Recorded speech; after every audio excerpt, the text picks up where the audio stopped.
Bonjour chers internautes, bande konyoso bolanda biso na kati ya Yoka Base TV. Ba abonné na biso, ba fidèle na biso, ba messana bolanda biso chaque jour parce que actualité assure est vrai, de bonnes informations sur l'actualité politique et za na kati ya Yoka Base boko banda bozo ba différents invités na bino pona kotalisa bino situation politique ya mboka na biso. Toujours chaque fois ndenge tolobaka ete si tu ne s'occupes pas de la politique, maintenant la politique va s'occuper de toutes tes affaires, c'est-à-dire scolarité à bana, commerce na yo, musala na yo. Quand politique est okende mabe, yebabe nyonso e okende te parce que politique est la nikolo ya nyonso. Yanga to posaka peuple congolais à s'intéresser na affaire politique ya mboka na biso. Dès que tokokoma ini muto moko, to bandiko comprendre banani bakoki ko sala politique banani bakoki ko sala te, à ce moment là boye babe que le Congo est sauvé.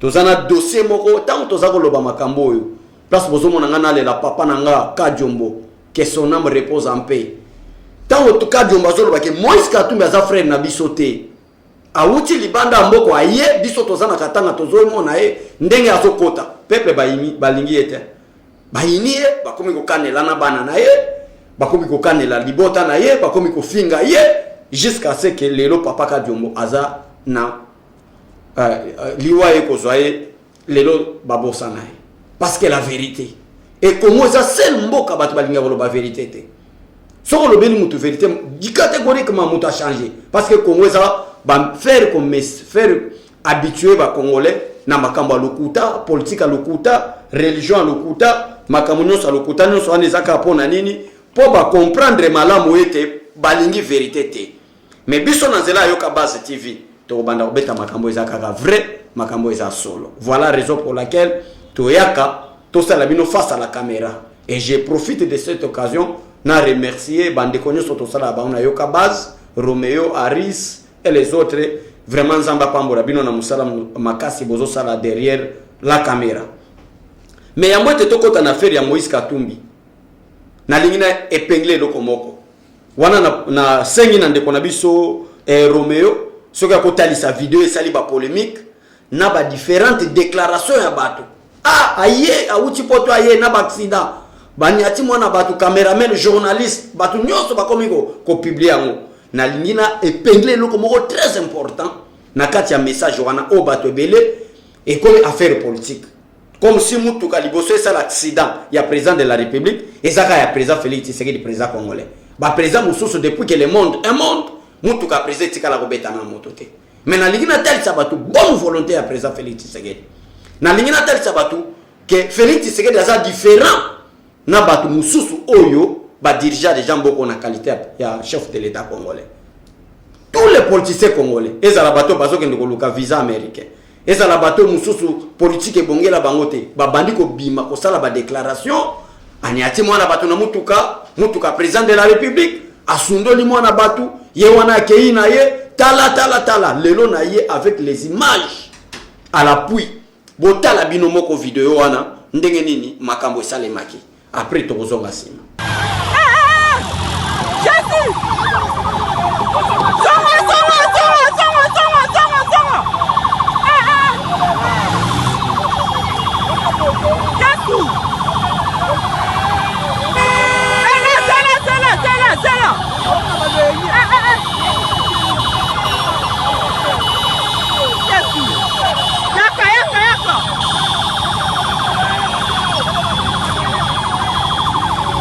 vidéo wana ezali place au mona vidéo ezali succès batebele ba publier yango batebele batalisi yango tala président Félix Tshisekedi mais pourquoi na yena épinglé eloko wana na insister sur yango parce que tous les hommes politiques ba Seth Kikuni ba Martin Fayulu ba Donatien Chole ba Utembi ba Fridolin Ambongo ba tiki bitumba bakenda ko sala libanda mboka ya coup d'état ba tiki ba contrat diabolique ba contrat satanique bakenda ko sala na batu libanda po bateka parti est la République démocratique du Congo ba komi maintenant na récupération politique c'est-à-dire quoi on attend le président Félix Tshisekedi les bras croisés à sala ka carrière biso to sala récupération politique non ça ce n'est pas la politique nde batu onyoso na uti otangela bino basaleli yango ba déclaration pour dire quoi pona ko lobete tala voyage yango biso to mesana avec toi cette kikuni o sala pe ba déclaration Donc ozoyo kana sonité moi petit à pamba donc ça soni pour ngana tanga kombo na yo ozoyo quand même sonité donc na comprendre lelo que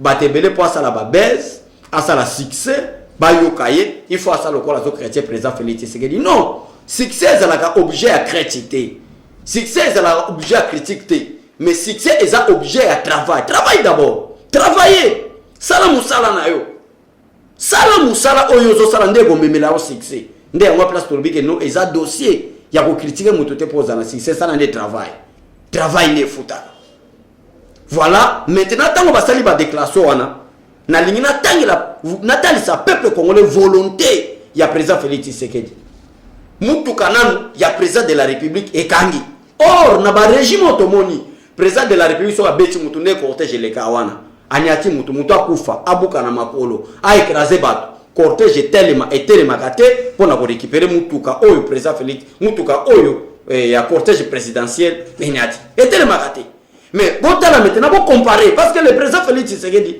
n'est pas le premier président au Congo ils en a pas président baleka batu baleka mais les autres comme il attend président Félix Tshisekedi oh batu ba comme il diaboliser comme si que depuis Congo seul président de la président congolais c'est le président Félix Tshisekedi c'est que vous oubliez l'histoire c'est que vous ne comprenez pas l'histoire de la République démocratique du Congo. Combien de fois Kabila lui-même a ça la kaba sida à l'équipe.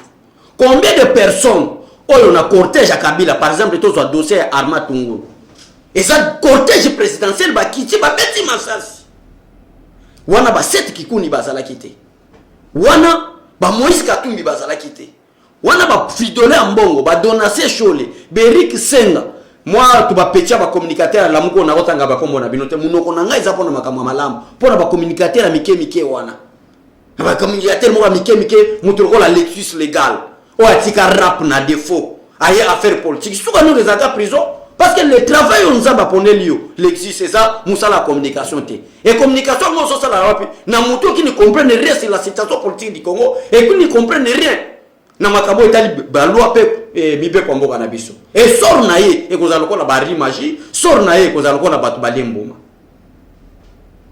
nde ya ngona bozomona bakomi ko sala yango ba déclaration mais malgré tout cela ba déclaration na bango mikolo na ba réseaux sociaux silence ba télévision ba lekaka pona ko kende ko pesa message non patriotique mais message ya ko créer toujours insécurité bakati bazolo belango sauter pourquoi parce que président Félix Tshisekedi lui-même s'est décidé à déplacer à Kendeti place wana bolanda déclaration président Félix Tshisekedi tango akiti après ba déclaration na bango alobi je suis venu moi-même te rendre visite pour te dire que je suis de cœur avec toi et que tu vaux plus que ma fonction que j'occupe en tant que président de la République démocratique du Congo.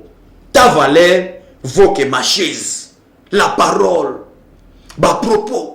Il y a président Félix Tshisekedi na mwana auto talisa kibino vidéo wana ensemble na Romeo que o batu ba koma ko diaboliser ko tia na ba page na bango ta la journaliste na biso akufi ta la boy les journalistes wana za plisere façon moi je connais le président Félix Tshisekedi à se déplacer na ba photo pe image yango zo talisa ake ndokota la journaliste oyo mutu kaneni ataki sans que apesa ordre soit na ministre de finance soit na gouvernement soit na ministre de la santé balanda soena yi parce que na ba président musunde to mone ezala bongo yemoko ako apparaître traité yemoko ako bimate akofanda na ye parce que je suis garant de la nation mutu kananga ezali assurer je suis le président de la République na instruire kaka gouvernement peut-être à travers le ministre de la santé et des finances santé s'occuper na makambo na ye finance s'occuper na makambo bimisa moko pour te balanda ye non ça c'est pas pour le président Félix Tshisekedi yemoko aboya pesa ordre yemoko aboya pesa injonction yemoko akiti ake a valoriser ya biso ndeko journaliste o batu mususu même contribution à $100 te même contribution à $20 te même contribution ya visite ya pamba te mais ya bango eza succès na ba réseaux sociaux tala mutuka président Félix Tshisekedi tala ba déclaration tala boy mais président Félix Tshisekedi n'a instruit aucun membre du gouvernement lui-même en personne garant de la nation chef de l'État l'arbitre de bon fonctionnement régulier des institutions a quitté sur terrain a palpé Emoko ndaki ko sala ba déclaration pour na ko fortifier ya biso ndeko ete je suis venu moi-même te rendre visite cher caméraman pour te dire que je suis de cœur avec toi et que tu vaux plus que ma fonction que j'occupe étant président de la République démocratique du Congo. Ta valeur vaut mieux. Ta valeur vaut plus que ma chaise du président Félix Tshisekedi. Maintenant, batu bakangi ba minoko na bango. Maintenant, batu bakangi ba déclaration na bango nyoso baza osala. Non. Tout ça la politique à solo, tout tika récupération politique. Succès bazorango sima mikongo batute. Honneur bazorango sima bakombo batute. Oui, na démocratie, na liberté d'expression, na makamunyo so biso to salaka, to yebi malamu que la liberté d'expression ezali moko ya ba objectif o IDP salitele. To yebi biso nyonso ete démocratie ezali combat majeur o IDP salitele. Mais démocratie, liberté d'expression, état de droit, une justice équitable ne veut pas dire que tout le monde peut venir faire de n'importe quoi parce que nous sommes en liberté. Et bon, ça n'a été peut-être Bato Alamuka, peut-être Moïse Katumbi, peut-être la Senuko, peut-être Batebele, Bazo Kouria civisme était. Parce que biso na civisme, baye polisi biso boy. Balobi était la liberté n'est pas libertinage. Et ça court, il y a première à deuxième secondaire. Mais bino bolongo un état ya liberté d'expression, bokomi na libertinage d'expression. Ça ce n'est pas vrai. Nde yango to yaki ko recadrer na bande ko nyonso babengi biso partout na monde. Na bande ko nyonso ba sepela na communication to salaka. Balobi ete tala na ba réseaux sociaux, moi na mboka Trésor Lumbu, combat président Félix Tshisekedi bakolo baboy. Le président Félix Tshisekedi a visité lui-même en personne. D'abord, en tant que chef de l'État congolais, ce n'est pas obligatoire qu'il quitte ce terrain. Après instruire après instruire ministre de la santé, après instruire gouvernement, basa la nyonso possible pour moi na zo ba soin approprié abika bazo kisenanda. Mais président Félix Tshisekedi salika bongote, yemoko en personne. Ayeko yebise que valeur na yo cher caméraman, eza plus que musala na ngana salaka. Fonction na ngana zo sikipe na mboka attaque chef de l'État. Considération na zo pesa yo eleki attaque na biso. C'est des propos du président Félix Tshisekedi. Mais tous on a un régime à Mobutu et les bon, papa Mobutu to go saïsé na makambote. Pour atika biso depuis kala. Tous les exemples ka récemment Kabila. Combien de personnes na régime à Kabila batu bakufi? Cortège à Kabila zo les boy en plein cortège boy. Ya chef de l'État, pe ma vidéo ezali, mais muta kufi ba leki ba kena bango. Exemple na uti ko pesa bino arma tungolo. Ah on a 24 awa. Oyo azalaki tué par les banamoura. Mais ba cette kikuni, ba l'existe légal. Bato nyonso wana batika osala ba déclaration té. Et comme il y a chef de l'État qui a la volonté politique. O azana mawa ko sunga peuple naï. O azana mawa ko encadrer peuple naï. Kongo na biso ekende plus beau, plus avant qu'auparavant, babandi ko télé mais la président Félix Tshisekedi. Et alors nous sommes là pour nous recadrer bato wana nyonso. Voilà, le président lui-même était à l'hôpital. Donc quand le président est à l'hôpital, na ko lo ba makamnyo sauté, c'est que ndeko azako sepela. Botika récupération politique. Wanezaki introduction na biso to moni RDC Seni affaire ya Moïse Katumbi. Ah papa Kadiombo na lelio papa Kadiombo na lelio balobi ete tango za dans de vrai tango zo sala makambo solo tango za dans de vrai ata yo za to kufi na sima bato ba tiko témoigner lelo biso boza ba témoin oculaire ba témoin vivant ya musala papa Kadiombo sali na mboka oyo. Ya musala papa Kadiombo sali na mboka oyo. Ya mwana kosenga bandeko nyonso ba sepela biso un moment donné visite et même moi appel et pas maman moi si à papa Kadiombo na bana nae moi visite na ndako nae et ko sala malamu. Parce que papa Kadiombo tiki ba vérité les lieux comme palper mutu nyonso comme ko lobela mo. Tango papa Kadiombo lobi ete ba Moïse auti Zambie. Abengi ngalobi Trésor Lumbu yaka. C'est notre papa Kadiombo national. Trésor Lumbu yaka. Et moment le nebo koleka na Kadiombo TV ayambi papa Kadiombo zo expliquer bino. Abi mwana nanga Trésor Lumbu tie di bandundu. Mais moi je suis du Kasai, grandi na Katanga. Botele mané botele mi boye. Mulu bazala tribal te. Mulu bazala enete, ce sont des propos ya papa Kadiombo. Mais Moïse obino bozo mona musala bozo sala mwana nangai Trésor parce que papa Kadiombo za benga mwana. Musala bozo sala ezo nuire ba adversaire mais bombi batte la malam. Moïse bozo mona certains sujets étrangers, certains Zambiens d'abord son fils est député national au niveau des Zambies. Peuple congolais balamuki, batalamuka balamuki parce que les associations ya banti valeur. Bolekisi bozo kosabiso Pour nini boye, bino batunyo so bazalaka ba étranger. Ceux qui muta telemeli bino a comme étranger. Tala lelo yo. Par quel miracle l'ambassadeur zambien on est ambassadeur congolais, tolinga ko comprendre. Mais ambassadeur zambien a que de kosenga visa pour na kopesa Moïse Katumbi na date le 2 au 19 novembre. Nous sommes au mois de novembre maintenant, non? Ça c'est le mois de novembre. De 2 au 19 novembre. Il y a moi au bisoto zali. Pour être a que de kosolola na bango. Et makambo oyo Moïse Katumbi alinga ke de kosolola na bango. Ezali a que les autorités américaines que l'église catholique est à l'insécurité. Wana mission à Liboso. Yango zobo tala migré. Yango nazo senga peuple congolais. Biso nyoto za l'esprit patriotique. Biso nyoto to lingambo kana biso. Là où il y a des valeurs à respecter, to respecter ba valeurs wana. Là où il y a les anti-valeurs, to tellement anti-valeurs wana. Parce que notre avenir en dépend. Yo muto tellement lobi ke besoin de Satan. Yeba malamu ke même nzambe na Bible aloba ete nous devons prier pour notre pays car notre bonheur en dépend. Notre bonheur dépend par rapport à l'évolution politique de notre pays. Maintenant, Lelo Oyo, un ambassadeur zambien qui demande un visa auprès des autorités américaines pour un déplacement à Moïse Katumbi du 2 au 19 novembre. Donc, mission Oyo, ba confession religieuse basalaka. Oyo ba mbongo basalaka. Oyo ba donation sur les basalaka berik nsenga basalaka mission naza ko préparer bino ke ezali mission ya ko préparer coup d'état peut créer insécurité à partir de l'est de la République démocratique du Congo bato bandimi bisoté tala maintenant yango ba preuve bisoto yebisa biso bino ete bisoto loba makambo eza solo bisoto ko tiko kosa peuple te toko loba makambo eza solo makambo eza vrai tala lelo. Donc, mission na bango batiki yango inachevé. Mission na salela ki bino mission lobby. Kolobe te bambongo ba donation chole, beriki senga, babima ki pote ba ke ko créer insécurité à l'est de la République démocratique du Congo. Fatia ki alobi ke non pas question de l'insécurité, pas question mboka na biso beba, to ke na opération gagnant-gagnant, les États-Unis, la France, la Belgique, la Grande-Bretagne gagnent et le Congo et le peuple congolais aussi gagne. Bango balingi bongote, balingi bateka mboka na biso. Yango yo siko yeko monana. Mission moye komona na pona nini eye komona na ambassadeur zambien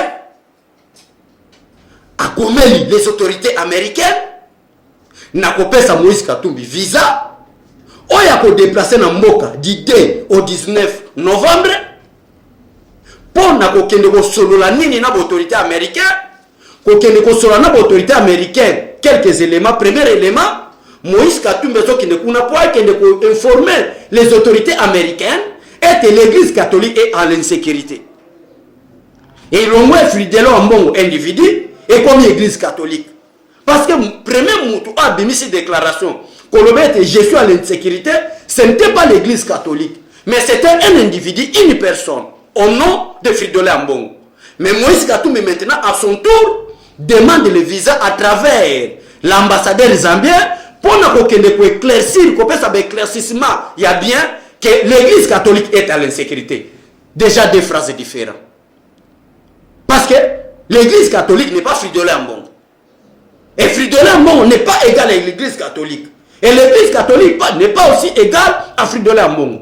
Parce que ndenge na buti ko insister te muto abandaki ko loba makamo insécurité ezaki Fridolin Ambongo. Osomona ke bato nyonso baza tout autour.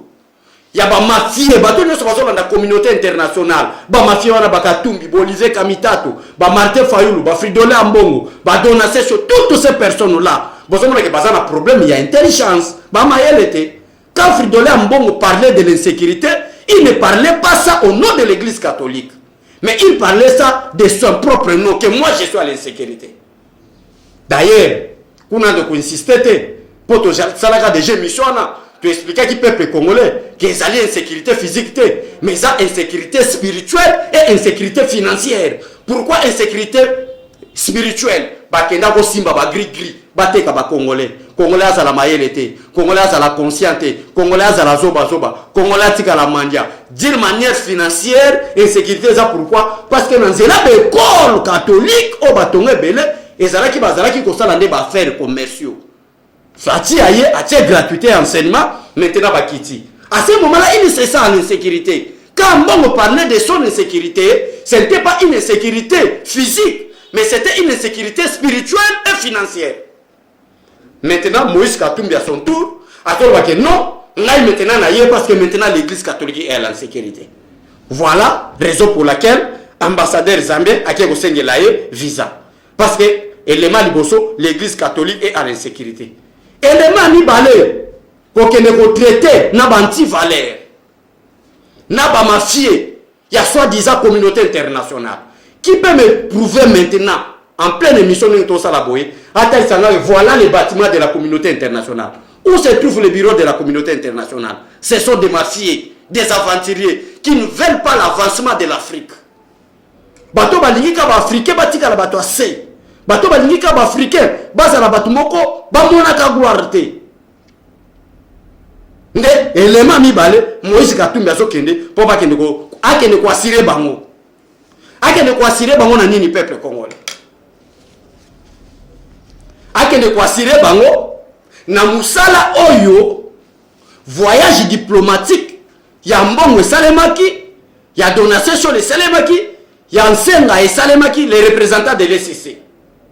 Lokola ba cheva ki angote. Nde Moïse Katumbi a accomplir yango. Donc bateka Congo. Bateka partie est ya République démocratique du Congo. Akende ko assurer les puissants, les pays très puissants na ba mafia na bango pour ko lobete ba minéré na ko assurer bino. Na côté que la bino ko zala na bénéfice ya peuple congolais mais ko zala bénéfice ya nga individu Katumbi na bino communauté internationale. Voilà ba internaute ba ndeko nyonso balandaka biso na kati ya Yoka Base TV raison pour laquelle nazako yebisa bino ezaki insécurité te. Tala mission nga nazako yebisa bino to tikala kana kati ya vérité. Tala mission Moïse Katumbi ke kosala. Ah papa nangaka Jombo vraiment tango lobaki ki aza zambien bato balobi ke tala muluba o po azande kwa fati. En attendant yo koli mingi na kasai te koli na katanga. Mais tala lelo yo. C'est un ambassadeur zambien maintenant qui pousse Moïse Katumbi à avoir le visa américain. Voilà confusion. Yo ko fana non nda kuna oyebiti ata likambo moko te. Ata si histoire moko politique oyebiti. Olekika na TV ti lombo wana. Voilà maintenant même ba voyage. Ya Félix Tshisekedi de Bobenga ti lombo Airways wana makambo zo futa po na mboka na biso. Pour la première fois, Congo à travers son chef de l'État, ils a représenté na COP 26. Pour la première fois. Oh madame F Bazaï ba fandi. Alors bien Tomiko Sanaki Mingi, la volonté de changer le Congo est incarnée à la personne de Félix Tshisekedi. Yemoko pe abenga e Josué. Mais yo fandi no situation politique amboko yebite lokola na ba entreprise na biso na mboka na biso plutôt ba dictateur ya 32 ans ya 4 ans ya 18 ans ba boma mboka msale za la tête maintenant ba politicien ba comment ko yiba mbonga peuple congolais ba yena ba quartier na bino ba meme yo no pita tala ndenge congolais comment revivre politicien mo azana kwena e ayiba mbonga l'état azana compte bancaire visa international azui mbonga l'état wana tanga ko zwango azui yango ya longoli parna ye parna ko longola wana alongoli ya bino apesi bino ba miette mais congolais ko betele mabo or que la volonté politique du président Félix Tshisekedi eza pour na ko changer Congo mobimba tina walika le place batenga batonga ba aéroport ko bimisa ba minéraux na biso ba coltan na biso ba richesse na biso diamant colbert na biso bakenda ko tongela ngo ba port na ba aéroport illégal. Nous sommes là pourquoi? Nous sommes là pour l'intérêt na bango et non intérêt à peuple congolais. Alors, le lo oyo, président Félix Tshisekedi aye peut être changé. Le lo président Félix Tshisekedi aye peut être mboka na biso ke de liboso. Le lo président Félix Tshisekedi aye peut être changement et kota na kati mboka. Ba Moïse Katumbi ba komi ko senga ba visa ba bi. Et ya ko senga na Congo ti. Oza congolais futur président de la République démocratique du Congo. Hein? Association ba malfaiteur ya jeunesse hôtel ya binoté. Ti est congolais. Loi de père et de mère le baki ligne rouge, muta ko traverser na ko beta ba missile.